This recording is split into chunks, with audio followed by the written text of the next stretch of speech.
Hello YouTuber, সবাই কেমন আছেন? আশা করি সবাই খুবই ভালো আছেন।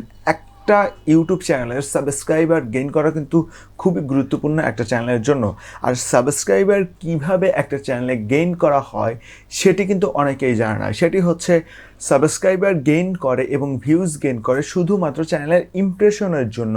একটা চ্যানেলের যত বেশি ইমপ্রেশন হবে সেই চ্যানেলে তত বেশি পরিমাণ ভিউজ আসবে, সেই চ্যানেলে তত বেশি পরিমাণ সাবস্ক্রাইবার আসবে।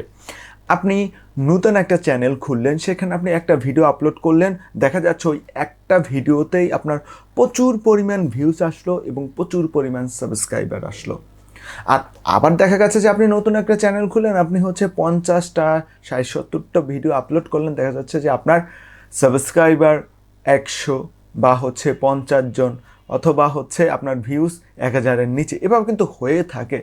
এর মূল কারণটা কি? এই যে ডিফারেন্ট হওয়ার মূল কারণটা কি? এর মূল কারণটাই হচ্ছে ভাই আপনার ইমপ্রেশন। এখন ইমপ্রেশন আপনি কিভাবে পাবেন সেই বিষয়ে আজকে কথা বলবো। সুতরাং ভিডিওটি কিন্তু খুবই ইম্পর্টেন্ট হতে চলেছে।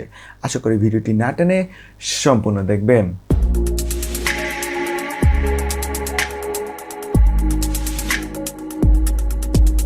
একটা ইউটিউব চ্যানেলে ইমপ্রেশন পাওয়া চারটিখানে কিন্তু কথা না, কারণ ইমপ্রেশন আপনি যখনই বেশি পাবেন তখন কিন্তু আপনার ভিউজ এবং সাবস্ক্রাইবার বেশি বাড়বে। তাই ইমপ্রেশনটা কিন্তু খুবই গুরুত্বপূর্ণ এখানে একটা ইউটিউব চ্যানেলের জন্য। এখন ইমপ্রেশন আপনি কিভাবে বাড়াবেন? ইমপ্রেশন বাড়বে শুধুমাত্র আপনার ভিডিওর কোয়ালিটির উপর, আপনার ভিডিওর নিশের উপর। আপনি যদি কোনো ভাইরাল টপিক নিয়ে ভিডিও মেক করেন এবং ভিডিওটা খুবই অ্যাট্রাকটিভ করেন, তাহলে কিন্তু খুব তাড়াতাড়ি আপনার চ্যানেলের ইমপ্রেশন বাড়বে, সাথে আপনার চ্যানেলের ভিউস এবং সাবস্ক্রাইবার বাড়বে। কিন্তু এটা একটা সার্টেন টাইম। কিন্তু আপনি যখন মানুষের অল টাইম নিডেড বিষয় নিয়ে আপনি ভিডিও মেক করবেন, তখন কিন্তু আপনার ইমপ্রেশন আস্তে বাড়বে, আপনার ভিউজও আস্তে বাড়বে এবং আপনার সাবস্ক্রাইবারও আস্তে বাড়বে, কিন্তু সেটা লং টাইম হবে। এখন দেখেন, আপনার ইমপ্রেশন মেক করার পিছনে কতগুলো কারণ রয়েছে। সেগুলো হচ্ছে এসইও।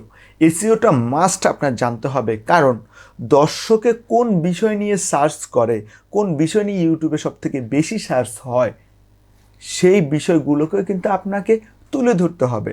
সাপোজ আপনি ফানি ভিডিও করেন, এখন দর্শকে কোন ফানি ভিডিও লিখে সার্চ করে, কী টাইপের ফানি ভিডিও দেখতে চায়, সেই ফানি ভিডিও হচ্ছে আপনার মেক করতে হবে, প্লাস সেইভাবে আপনাকে এসইওটা করতে হবে। আপনি খুব ভালো একটা ভিডিও মেক করলেন, তারপর হচ্ছে খুব নিডেড একটা ভিডিও মেক করলেন, কিন্তু সেখানে আপনি এসইও করতে পারলেন না। তার ফলে কি হলো? তার ফলে আপনার ওই ভিডিওটা কিন্তু দর্শকের সবার সামনে গেল না। দ্যাটস ওয়াই আপনার ওই ভিডিওতে কোনো ভিউজ আসলো না, সাবস্ক্রাইবার তো দূরের কথা। তাই এসইওটা কিন্তু খুব ভালো করে জানতে হবে। আর এসইও সম্পর্কে যদি আপনি জানতে চান, তাহলে আমার প্লেলিস্ট চেক করেন, ওখানে আপনি পেয়ে যাবেন যে কিভাবে পারফেক্ট এসইও করতে হয়। সো এসইও করবেন, আর হচ্ছে গিয়ে খুব ভালো কোয়ালিটির ভিডিও মেক করবেন। আপনার একটা নিশ সিলেক্ট করবেন, ওই নিশে সবথেকে বেশি সার্চেবল কোন বিষয়বস্তুগুলো আছে সেই বিষয়বস্তুগুলোকে সিলেক্ট করবেন এবং সেখানে আপনি খুব ভালো ভিডিও মেক করার চেষ্টা করবেন এবং আপলোড করার চেষ্টা করবেন। যদি আপনি এটা করতে পারেন, অবভিয়াসলি আপনি যদি মানুষের নিডেড ভিডিও নিয়ে কাজ করেন, অবভিয়াসলি ইউটিউব আপনাকে ইমপ্রেশন দিতে বাধ্য। আর ইউটিউব যখনই আপনাকে ইমপ্রেশন দেবে, তখন আপনার ভিউজ সাবস্ক্রাইবার অটোমেটিকভাবে গেইন হবে। আমি বলে দিচ্ছি, আপনি ভাইরাল টপিক নিয়ে যদি ভিডিও করেন, তাহলে একটা সার্টেন টাইম পর্যন্ত আপনার ইমপ্রেশন বাড়বে। আর আপনি যদি মানুষের অল টাইম নিডেড টপিক নিয়ে যদি ভিডিও মেক করেন, তাহলে কিন্তু অল টাইম আপনার ইমপ্রেশনটা একাধারে বাড়তে থাকবে। সুতরাং চয়েস আপনার, দেখেন আপনি কোনটা করবেন। সো আজকের মতো এ পর্যন্তই। এই ভিডিওটি কেমন লেগেছে অবশ্যই জানাবেন। ভিডিও থেকে যদি আপনি বিন্দু পরিমাণ উপকার হয়ে থাকে, তাহলে অবশ্যই একটি লাইক করে আমার সাথে থাকবেন। অ্যান্ড এই চ্যানেলে যদি নতুন হয়ে থাকেন, তাহলে অবশ্যই সাবস্ক্রাইব মাস্ট। সো দেখা হচ্ছে নতুন ভিডিওতে। ভালো থাকবেন, সুস্থ থাকবেন। আল্লাহ হাফেজ।